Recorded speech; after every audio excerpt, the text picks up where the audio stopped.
Olá, muito boa tarde. Começa agora o programa Mercado Futuro. Eu falo aqui do estúdio da B3, Brasil Bolsa Balcão, no Centro Histórico de São Paulo. Eu sempre tenho que lembrá-lo que a partir do começo deste ano, 2019, o programa Mercado Futuro entrou nas redes sociais de vez. Então, além de vocês poderem assistir o programa tanto pela TV quanto pelo Facebook, ao mesmo tempo, né?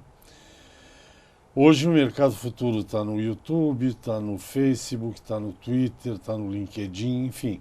Vocês podem me acompanhar, além do programa em si, eu faço vários boletins informando as coisas que vão acontecendo, seja no mercado agro, seja no mercado financeiro, seja em política, enfim. Vocês podem me acompanhar. E para me deixar feliz da vida, é só dar um like lá que eu já começo a dar risada, né? Quero que vocês acenem muito para mim e comentem as coisas lá. Bem, o assunto de hoje é o mais importante na vida de um dos mais importantes da vida de todo mundo, que é dinheiro, finanças. Como você pode fazer um planejamento para realizar um sonho. Tem um outro tema que eu vou insistir com a minha entrevistada, que eu ainda não consegui entender muito bem como é que funciona, mas ela, a última vez que esteve aqui, falou disso e explicou aqui.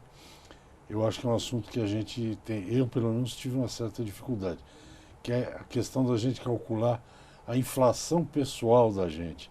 Eu acho legal isso e vou insistir para saber mais. Bem, está comigo aqui a Daniela Casabona. Ela não é analista financeira, como é que fala? Planejadora financeira. Planejadora financeira. A empresa é FB Wealth. E então essas coisas que é útil para todo mundo, não importa o que você faça, você tem que ter um certo planejamento financeiro. Então é esse o começo da conversa. Muito obrigado mais uma Eu vez que pela sua agradeço. presença. Então, eu falei da inflação pessoal, né? Porque Sim, a outra o governo manda para a manda gente, né? pra gente.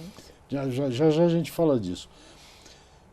Eu vou, talvez até tenha te perguntado isso da última vez. Por exemplo, se o cidadão tem 500 mil reais, para um investidor pequeno, Uhum. tem disponível lá 500 mil reais. O que ele deve fazer se ele tem um salário, ele tem família, ele paga a escola das crianças? O que ele tem que fazer para maximizar, digamos, um dinheiro assim? Pode ser 500, 1 milhão, enfim. Ele deve ter carteiras, o pé em todos os barcos, por exemplo, moeda, bolsa, LCA, tem um negócio imobiliário. É isso que vocês aconselham?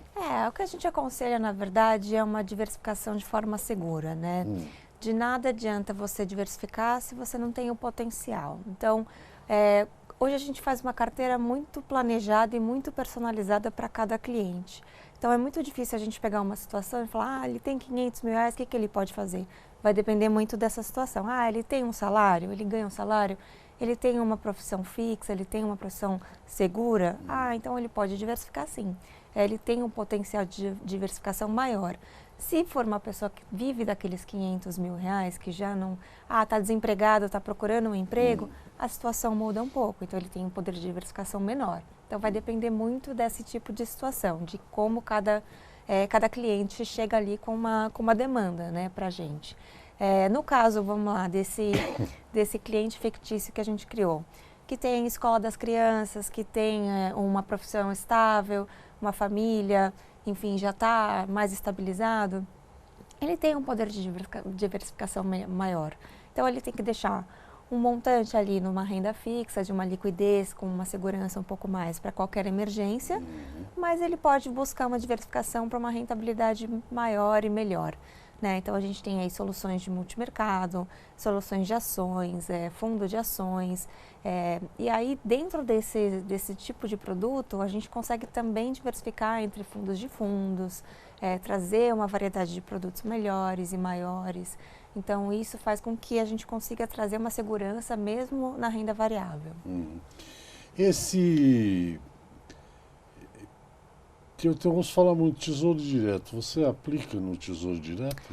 Olha, a gente aplica muito quando a pessoa não precisa tirar, porque muito se fala em colocar no Tesouro Direto e tudo mais, mas assim, o Tesouro Direto ele tem uma pequena variação, né? Então assim, se você vai para uma NTNB ou você pode sofrer um ágio ou um deságio dependendo do vencimento, se você tirar antes do vencimento, que pode prejudicar você.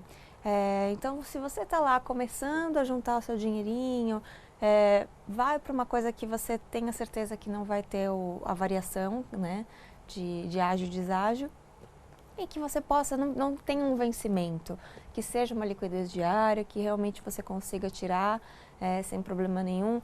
Dependendo dos casos, às vezes nem vale a pena você investir em alguma coisa que tenha imposto, porque é uma coisa que você vai precisar tirar a cada momento.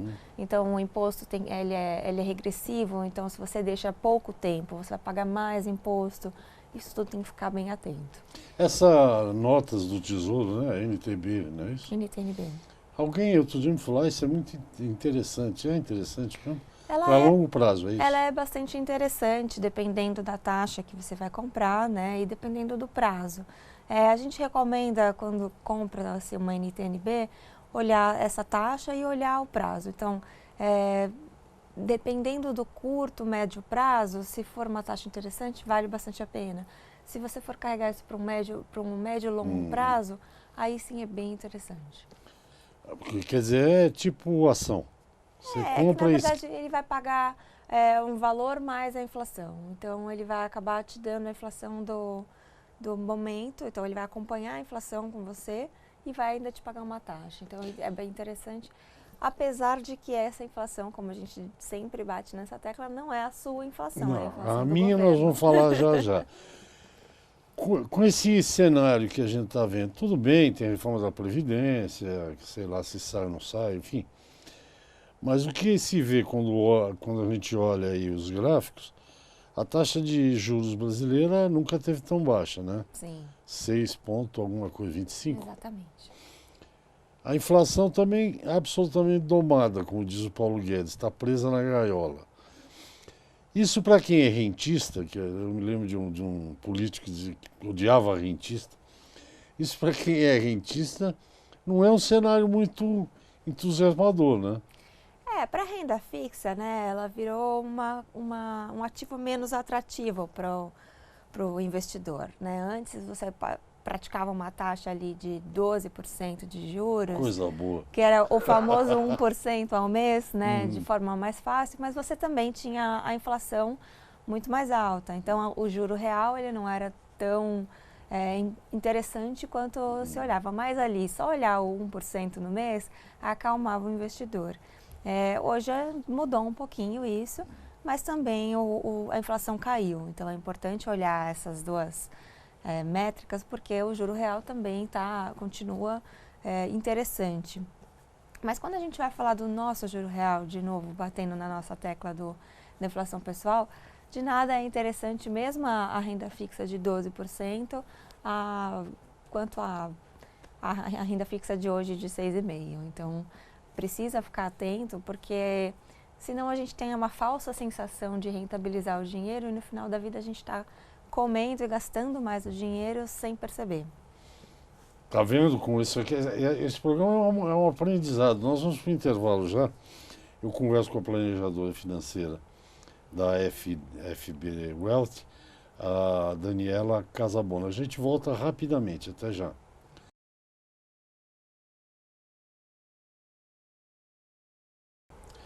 Ok, estamos de volta ao programa Mercado Futuro. A Daniela Casabona da FB Wealth, que ela faz planejamento financeiro e está explicando as coisas aqui para mim e para vocês. Eu sei que na questão financeira o passado não quer dizer nada, né? Não quer dizer rendimento futuro. Então essa é uma dica para quem está olhando aí, não vai investir. Ai, olha, isso aqui deu 30% ano passado. Quer dizer que vai dar 30% ano que vem, né? Não. Então as coisas são bem, tem que olhar tudo com muito cuidado. Pré ou pós-fixado? Tem alguma preferência? Olha, o pré-fixado é só se tiver com alguma coisa muito interessante, né? Hoje, assim, o que a gente chama de muito interessante? Acima de 10% com um médio prazo. Por ano? Anualizado. Porque o que acontece? A gente não sabe o que vai acontecer. O governo ainda está no famoso 100 dias, né? Acabou de bater os 100 dias. Então, tem muita coisa para se provar, tem muita coisa que pode acontecer. A gente vê que a economia ainda está tentando dar uma acelerada, mas ainda está numa coisa estabilizada para o lado negativo. Então, muita coisa pode acontecer. A taxa de juros pode subir, sim. Nada é descartado. Então, se você compra uma taxa... vou comprar uma taxa pré-fixada aqui de 8%, de repente a taxa de juros subir, você pode perder dinheiro, se for num longo prazo. Então é importante olhar essas coisas, qual é o tempo do ativo, quanto que você vai ter que carregar esse ativo. Sei lá, eu tenho 2 anos aqui para uma taxa de 9%, aí vale a pena. Tenho mais aqui, então assim, tem que procurar essas coisas, sempre... tempo versus taxa. Entender um pouquinho isso, entender assim, daqui 2 anos o que pode estar acontecendo no país, né? Ninguém sabe. Mas a taxa vai chegar a 9? Não, não vai. Em 2 anos. Pode chegar, se tiver uma catástrofe muito grande, mas assim, no decorrer das coisas, numa linha normal, não vai. Então é um preço bom, né? Uma taxa boa. Daqui 5 anos... Daqui 5 anos eu não pegaria essa taxa. Por quê? Porque 5 anos a gente não sabe, é muito tempo, né? A gente costuma dizer que 5 anos muda tanta coisa, né? Em tecnologia, na nossa vida. Sim. Então, como é que a gente vai prever tanta coisa para pré-fixar alguma coisa? Vale a pena a gente correr o risco do pós-fixado e surfar a taxa. E no mercado, você sabe tão bem quanto eu, tem uma lei que é verdadeira, oferta e procura. Ou seja, tem muito produto, a tendência é o preço cair. Tem pouco produto, a tendência é o preço subir. Uma coisa que eu ouço muito, eu quero saber se é verdade ou se eu fico imaginando coisa. Quanto maior a taxa que te oferecem para um investimento, maior o risco? Sim, na maioria das vezes sim, tá? Quando você tem uma taxa, por exemplo, vamos falar de um CDB. Os bancos maiores, hoje, eles oferecem uma taxa de CDB menor. Por quê? Porque o risco do banco é menor. Mas você pode achar bancos muito menores com uma taxa de CDB no mesmo prazo muito maior. Por quê? Porque aquele banco é pequeno, ele tem mais chance de acontecer qualquer coisa num pequeno prazo, enfim, do banco quebrar ou ter qualquer coisa, um empréstimo que não deu certo, enfim. Então, você está correndo mais riscos, sim. Não necessariamente é um risco que você pode perder todo o seu dinheiro, né? Principalmente para renda fixa, é importante você olhar que tem algumas rendas fixas que tem o FGC, que até 250 mil você pode receber seu dinheiro de garantidor de crédito. De crédito. Isso. Então, assim, tem alguns riscos que vale a pena você correr, sim, que não tem tanto problema. O que a gente sempre sugere?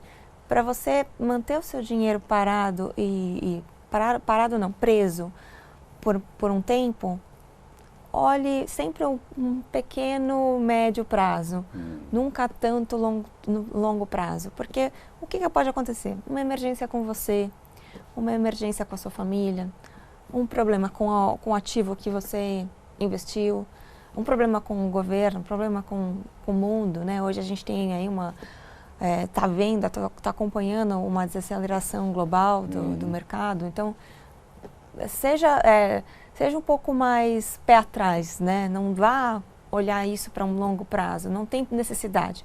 Tem coisas que você pode olhar para longo prazo, que é o seu investimento, mas não deixar coisas travadas por muito longo prazo. Vamos entrar num assunto. Quando você faz um planejamento para uma pessoa, que evidentemente você deve ter conversado com ela, saber o que ela quer, o que ela não quer, as necessidades, se ela é uma consumidora desenfreada, louca e tal. Dentro desse esquema, como é que você calcula, por exemplo, a inflação pessoal? Por exemplo, eu estou imaginando isso. Quando eu tinha 40 anos, não faz tanto tempo assim, meu seguro-saúde custava R$2.000. Agora que eu estou um pouquinho mais experiente, ele já está quase em R$4.000. Essa é a minha inflação? É um item? Essa é a sua inflação. É um item da sua inflação. né? O que a gente fala muito da inflação pessoal é que hoje o governo tem todas essas médias, né? Mas é baseada na média da população brasileira. A gente acaba optando por planos de saúde um pouco mais premium, escolas particulares que são um pouco mais caras, principalmente aqui na cidade de São Paulo. Você vê que as escolas são muito caras, né? Desde do maternalzinho até a faculdade, são escolas caras, o particular é realmente muito caro. O custo de vida em São Paulo é bastante caro também. Mas se você for acompanhando essa oscilação de preço, as coisas tendem a subir uma média de 10 a 15% ao ano. 10 a 15 é muito. É muito. Então, assim, se você olha para um juro real do nosso cliente, do nosso investidor, o juro real dele é basicamente 2 a 3% de juro real ao ano. Só um detalhe, só para... o que ela chama de juro real é o seguinte, inflação 6,25, é isso? Não, isso é a taxa de juros, o juro 6,5. O juro real é a inflação menos... Os juros menos a inflação. Juros menos a inflação. Isso. Tá. Não é bem essa conta, mas a grosso modo é juros menos a inflação. Não é aquele negócio. 12 menos 6, o juro real é 6, é isso? Isso. É mais ou menos assim. Mais ou menos isso. Então vai, Então continua. a gente chama de juro real para o nosso cliente 2% ao ano, 3% ao ano, que é bem sofrido de conseguir. Por quê? Porque se a média de juro de inflação pessoal dele é 10%, 10 a 15%, a gente tem que rentabilizar ele pelo menos 12% ao ano para a gente conseguir 2%. Então, hoje não tem mais essa matemática, não tem mais essa média essa facilidade de conseguir... Vida difícil a sua, hein? Não tem mais essa facilidade de conseguir 1%, né, de forma tão fácil como a renda fixa. E mesmo quando antes a gente tinha essa facilidade da renda fixa, a inflação era muito maior. Então a gente também tinha que correr atrás de outros ativos, diversificar para conseguir uma rentabilidade mais interessante para o nosso investidor. Gente, quanto mais eu ouço, mais eu fico preocupado. Vamos ao intervalo, eu converso com a Daniela Casabona, da FB Wealth. Ela faz planejamento financeiro, pessoa física e pessoa jurídica. Se você quiser, é só procurar aqui, só botar esse nome aí no Google que deve levar lá. Vamos ao intervalinho, eu volto já.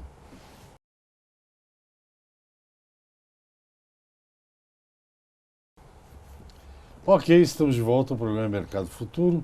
O assunto é dinheiro, o melhor assunto não há. Eu converso com a planejadora financeira Daniela Casabona, da FB Wealth. E antes a gente estava falando dessas questões aí, dessas oscilações.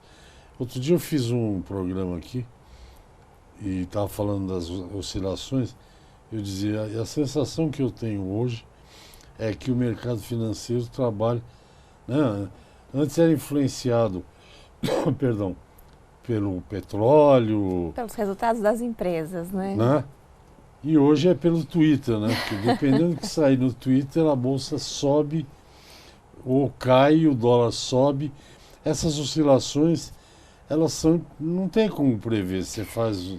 Na verdade, o que eu falei, a gente ainda está muito num período de provação do governo, né? Esses 100 dias aí foram bastante turbulentos, né? Começou com um grande otimismo e agora a gente está vendo que, bom, não vai ser bem assim. Existem aí atos falhos, um pouco de falta de coerência, né? Então, um fala uma coisa, o outro fala outra e briga. Enfim, a gente tem visto bastante isso ao longo dos últimos meses aí.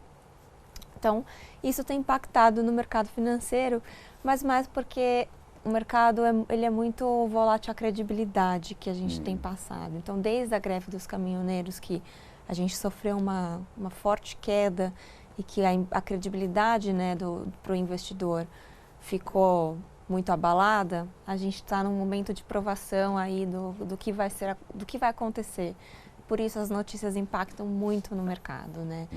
Não só os resultados das empresas, porque a gente viu que algumas empresas até apresentaram resultados positivos, mas isso não está segurando para que a bolsa fique estável. Mas ao mesmo tempo a gente tem visto aí a bolsa batendo bastante recordes e a gente está otimista que ao longo do ano vai ter aí no final um resultado bem positivo. Não, o curioso é o seguinte, acho que no fim de semana passado, no jornal diz que a indústria brasileira está patinando, tá diminuindo o tamanho dela no PIB. Isso não é bom, Não. é ruim.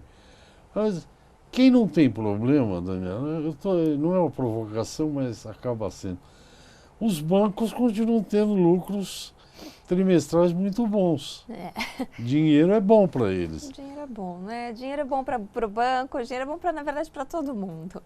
Mas a gente ainda é muito dependente do banco, né? Eu vejo muitos dos nossos investidores que estão começando a conhecer o planejamento, os serviços de planejamento, estavam muito mal alocados no banco. Ou talvez não estavam investindo da maneira com que eles gostariam que a vida deles fossem. Porque o mais importante do planejamento é você investir de acordo com o seu objetivo, né? Porque se você vai investir só por investir, tá bom, deixa o seu dinheiro no banco. Agora, se você tem um objetivo, eu quero parar de trabalhar daqui 10 anos, eu quero ter um determinado patrimônio, você tem que correr atrás e fazer o melhor, né? É igual ao trabalho. Se você quer dar um upgrade na sua carreira, você tem que trabalhar para isso. Né? Então a gente faz isso acontecer. Eu vou te perguntar um negócio. Eu estou planejando uma viagem. Acho que eu vou te visitar lá Onde é o escritório? Na Faria Lima. É pertinho. Aliás, tudo na Faria Lima. Faria Lima continua um centro financeiro importantíssimo.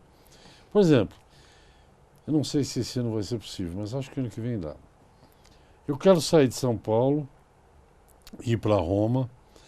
Já olhei umas coisas aqui, porque se você for de Alitalia, que é a empresa italiana, é um preço, São Paulo-Roma.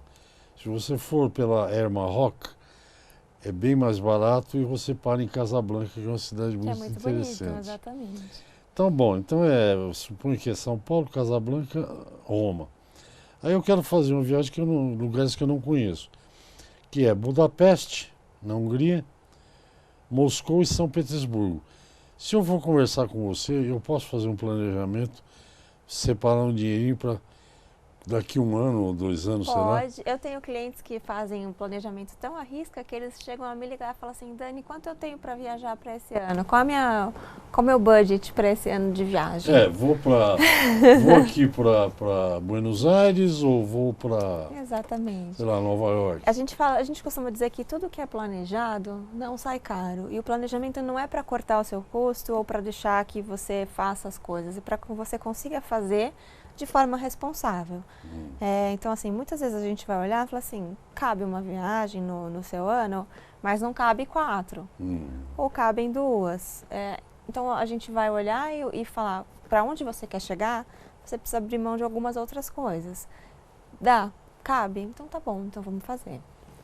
Mas nunca cortando as coisas ou deixando que a pessoa... Porque o que é o planejamento? É que você chegue no final da sua vida com o mesmo padrão de vida que você tem hoje, e não que você tem que cortar os custos, que acontece bastante. Esse é o sonho de todo mundo, pelo menos o meu. A última pergunta, que o nosso tempo está acabando.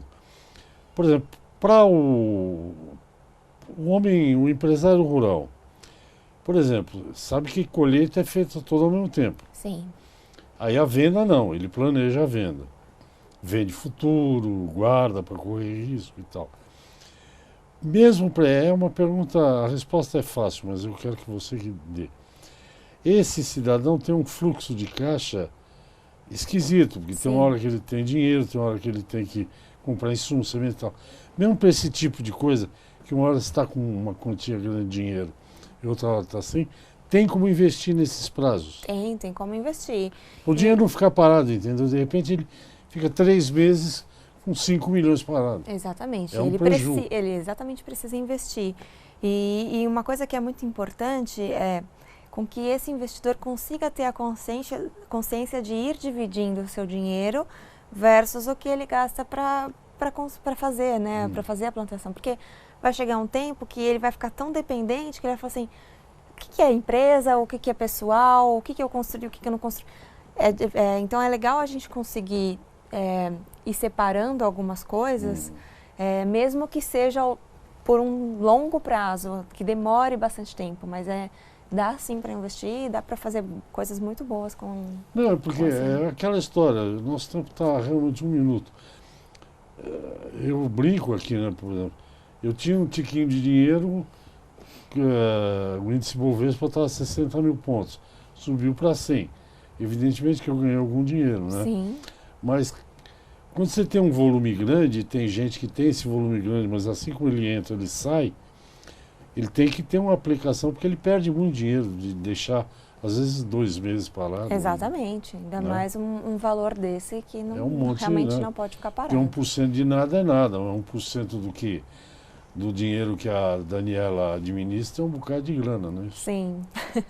Daniela, nosso tempo acabou. Eu te agradeço Eu que muitíssimo. agradeço.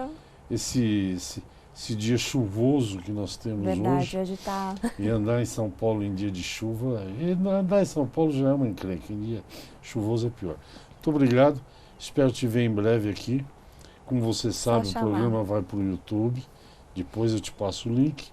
E aí você pode usar, mostrar. Ótimo, manda dar de sim. castigo para os teus filhos. Se não se comportar, tem que fiar a mamãe falar o dinheiro. Fazer educação financeira dos filhos também. Tá bom? Obrigado, até o próximo. Obrigada. Gente, até amanhã tem mais. Tchau, tchau.